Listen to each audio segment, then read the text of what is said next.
Lockdown से पहले गीता के घर का नजारा कुछ ऐसा था कि रोहन ऑफिस जाता था और शिवन स्कूल।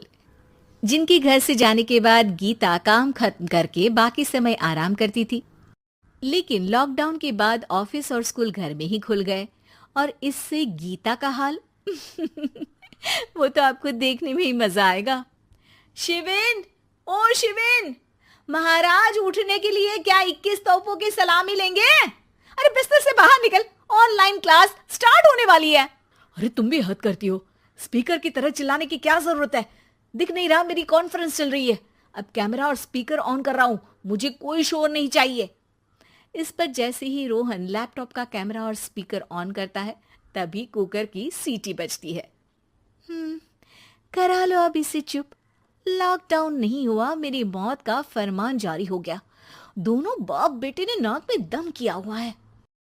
ऐसा बोलकर गीता वहां से शिविन के कमरे में पहुंच जाती है, जहां शिविन अभी भी सो रहा होता है। ओ आलसी, अब अगर 5 मिनट में नहीं उठाना तो आज तेरा गेम और यूट्यूब कैंसिल। माँ की बात सुनकर शिविन बिना 1 मिनट गंवाए उठ खड़ा होता है। उठ गया, अभी नहाकर भी आता हूँ। ये नाटक कहीं और, मुंह पर गीला कपड़ा मार और पढ़ने बैठ।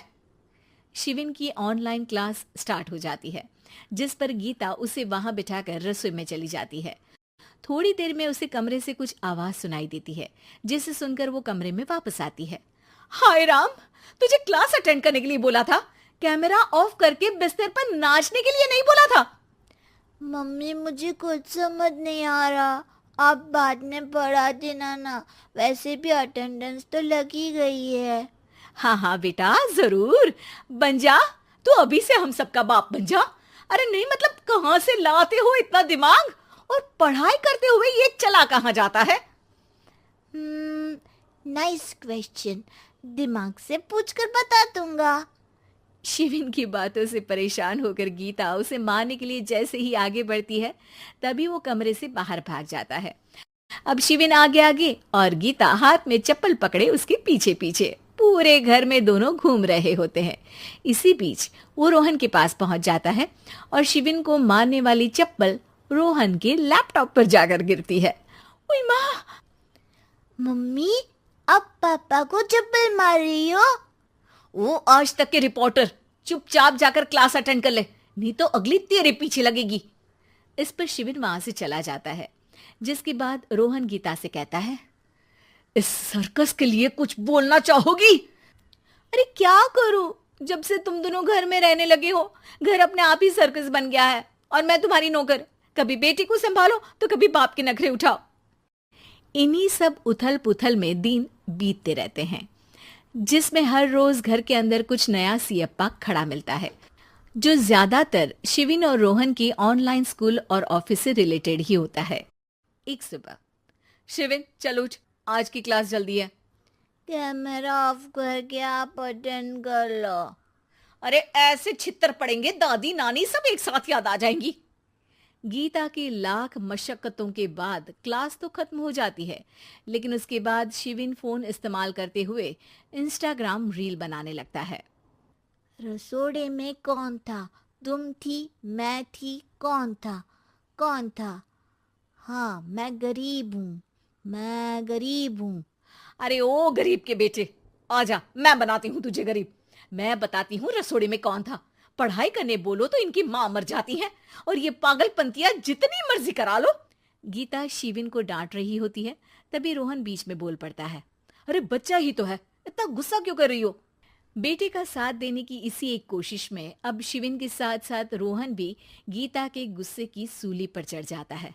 अगर बेटे पर इतना ही प्यार आ रहा है तो इसे क्लास अटेंड क्यों नहीं कराते, इसका होमवर्क क्यों नहीं कराते? उस समय तो बहुत जल्दी मीटिंग आ जाती है, वो काम मैं करूं और यहाँ इस बेफिजुली की चीज में तरफदारी करके बन जाओ महान। हे भगवान, कोई तो इनके ऑफिस और स्कूल खुलवाओ, मैं इन्हें और घर में नहीं सह सकती। अरे कुछ और मांग लेती, क्योंकि तुम्हारी ये विश इस साल तो पूरी होने से रही, कोरोना। हाय नास बेटे ने जिंदगी ही बर्बाद कर दी।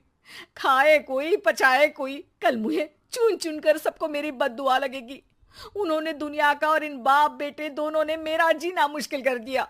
गीता वहां से चली जाती है, जिसके बाद रोहन शिविन से कहता है, अरे तुम्हारी मम्मी इतनी भड़की हुई क्यों है? आपकी वजह से पूरा समय घर में रहते हो और उस पर कोई काम कराने की जगह बस ऑर्डर देते रहते हो। अच्छा बेटे, सारा इल्जाम मुझ पर? पूरा दिन तो वो तुम पर ही चिल्लाती है। हाँ, मतलब दोनों का 50-50 है, कुछ करना पड़ेगा।